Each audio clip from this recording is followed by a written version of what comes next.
It looks like I have 3 sermon titles or 3 homilies to preach, and some of you are thinking, dear Lord, is he going to really preach 3 sermons? No, but I do think there's some advantages and responsibility when events happen in the course of the previous week to include them, right, in a worship service, no matter what season of the year or what the lectionary cycle might be. And that's sort of my thinking behind the Pope, the earth, and our yards. Seemingly unrelated, but hopefully they'll be brought together. Monday, of course, of this past week, Pope Francis died, and many of you, I'm wondering here, and I've asked a couple of you already this morning, how many have a Roman Catholic background? Oh my goodness. Keep your hands up. Oh my goodness. It's not quite half of the congregation, but it's at least 40%. Yeah, I'm stunned. That's rich. It really is. That's what makes this church what it is, of people of various faith traditions coming together for one purpose. So, thank you. He was born in 1936 in Buenos Aires, Argentina. Jorge Mario Bergoglio. I think I'm putting the right syllable in that word. Bergoglio. I love it. When he was 22, he joined the Order of Jesuits. 11 years later, he was ordained a Catholic priest. In 2013, the papal conclave elected him to be the, what number Pope? 266th Pope. Let that sink in. He was the first Pope to do what? Yes, to come from the Americas. What's the second thing? First Pope to choose the name Francis. And first Jesuit. I didn't know that. Wow.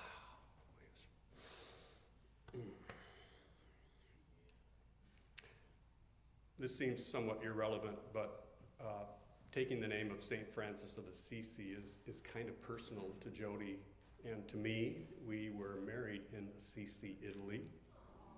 Yeah, you can go, oh, that was, really nice, yeah. And I'm saying, had we known you back then in 2009, we would have invited you, but we didn't know you, yeah. Pope Francis was a vigorous, and I mean vigorous, champion of the planet, right? Many of you are nodding, all of you are agreeing. He was a tireless advocate for earth care. And in researching, I did a lot of researching on Pope Francis because I just loved his persona, and I loved his openness and his smile. And in my researching, every time I came upon an article, there was a reference to his writing the 10 Commandments of Climate Change. 10 Commandments of Climate Change. And I want to share with you that summary.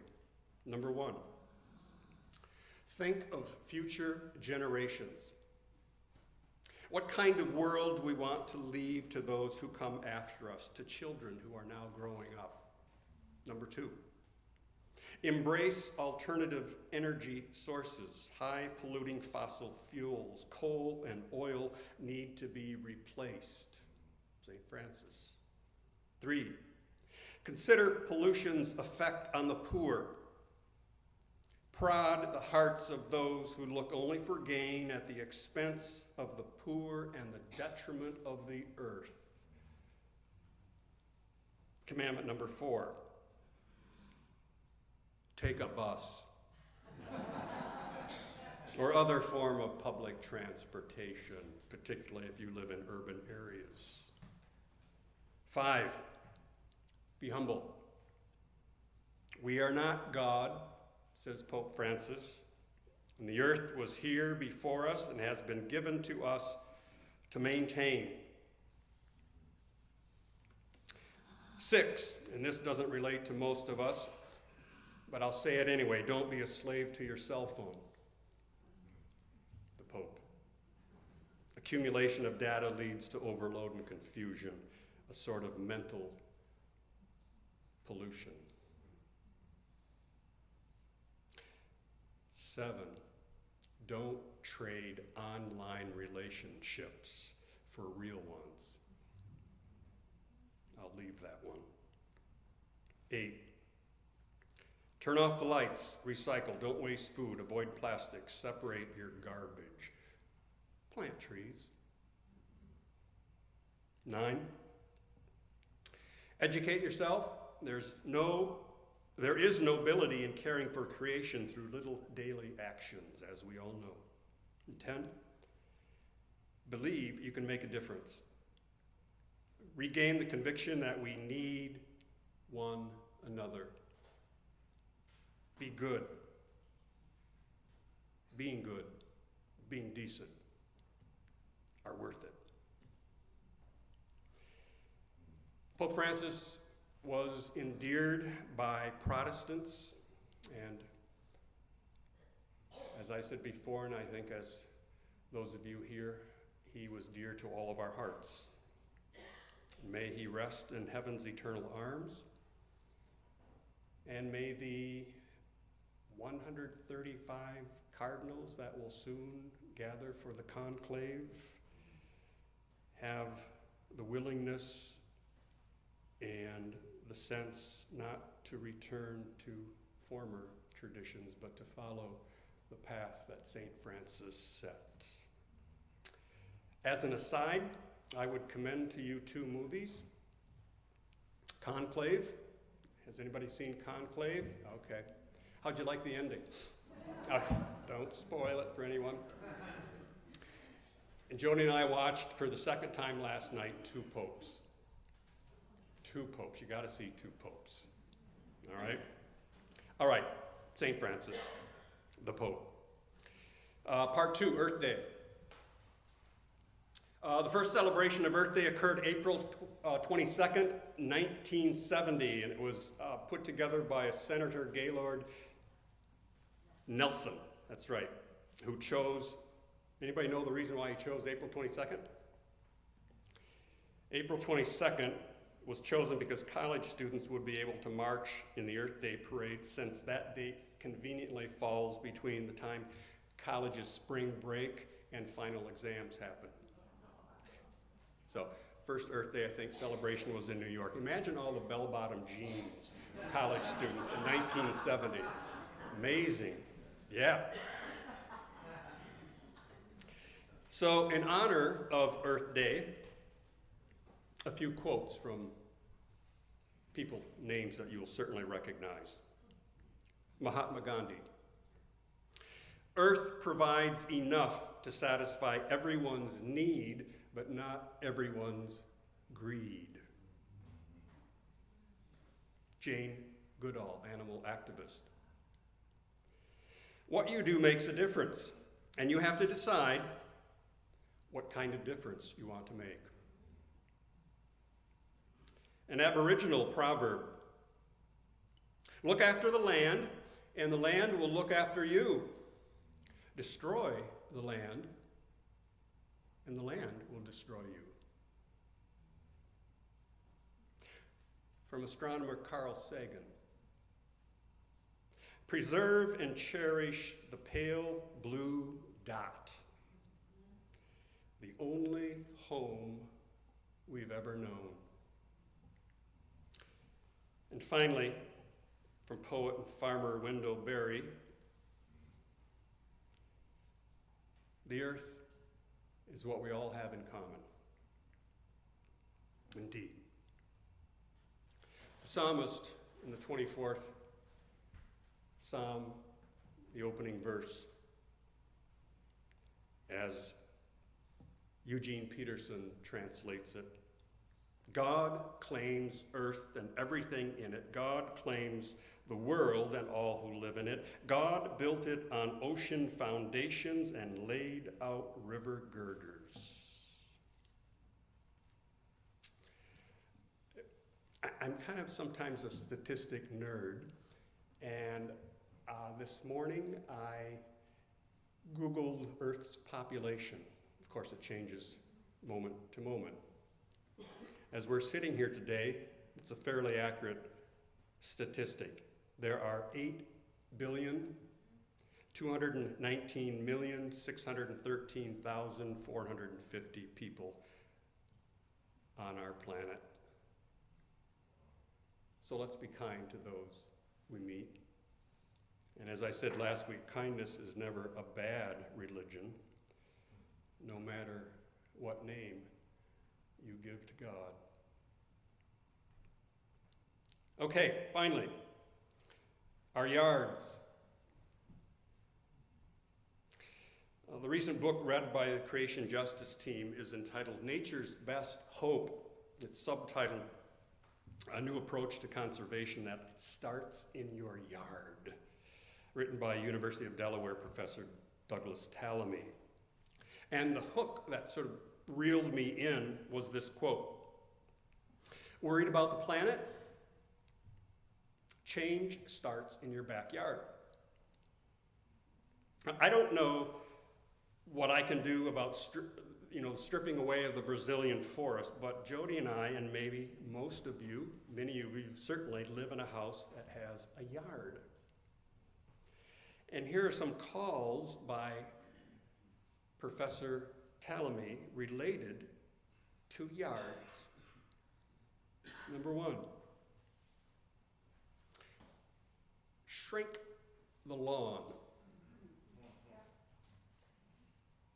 Most homes have more space devoted to lawns than anything else. Shrink the lawns. Of course, lawns are usually cut by gas-powered lawnmowers and fed in the spring and fall with some nasty fertilizers.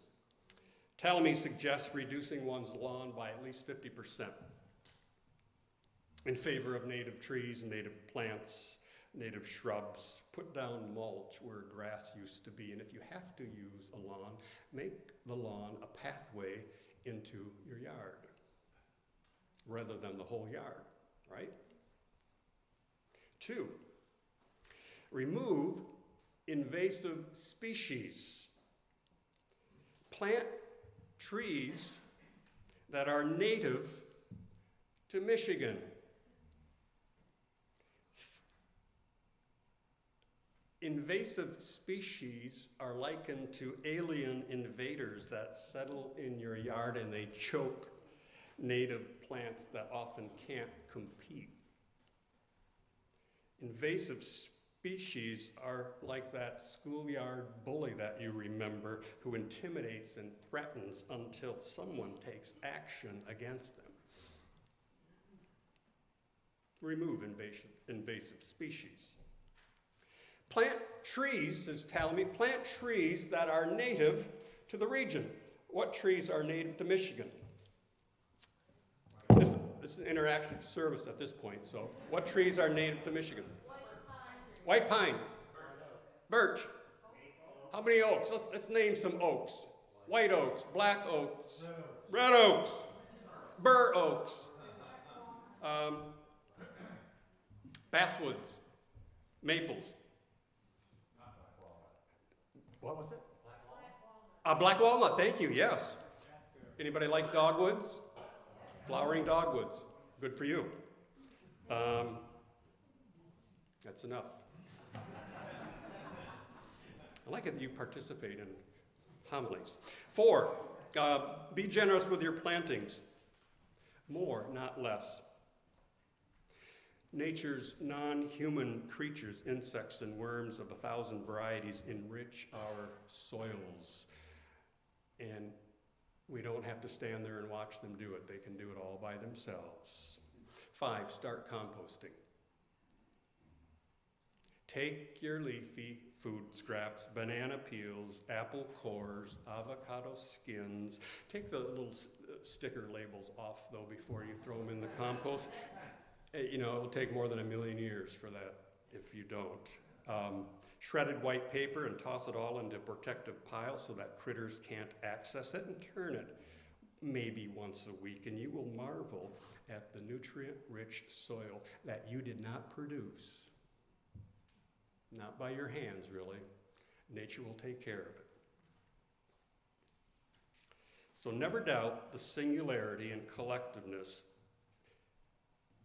that we can make a difference for a healthier planet and a better world.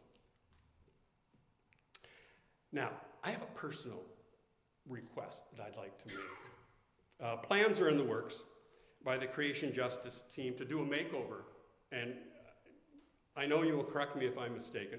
We're going to do a makeover of the corner of where the Isabel Graham Center is, that corner piece at some time in our renovation schedule. Probably much of that sod and grass might be removed in favor of native species. You know what I did this morning before I walked into the office and started thinking about the service? I walked behind the retreat house and I paced it off. I paced 25 steps in one direction and 25 steps in the other direction. That's about 75 square feet, which is over 5,000 square feet. It's all sod, it's all grass. You know, and it's sad looking at it. I mean, it's not the most healthy looking. And I'm wondering to myself, what could we do as a congregation to love the earth and to sustain the earth? And I thought, why don't we rip out that sod?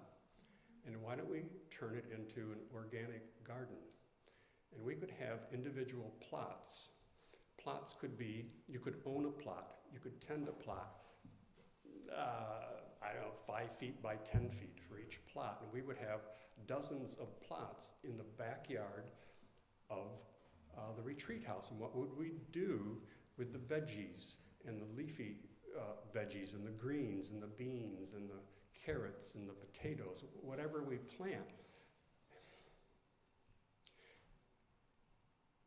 I think it's in our soul, I think it's in our DNA that we would gather all the goodness of what we have grown, and we would find, and it would not take much effort, a community that is underrepresented, underfinanced, has food scarcity, and out of the back end of our pickup trucks, I have one, and I know there are others here who have pickup trucks, we, Douglas United Church, would give away good food for people who experience food scarcity.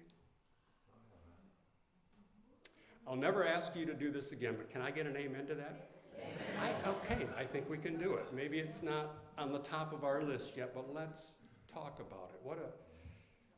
What a witness to this region.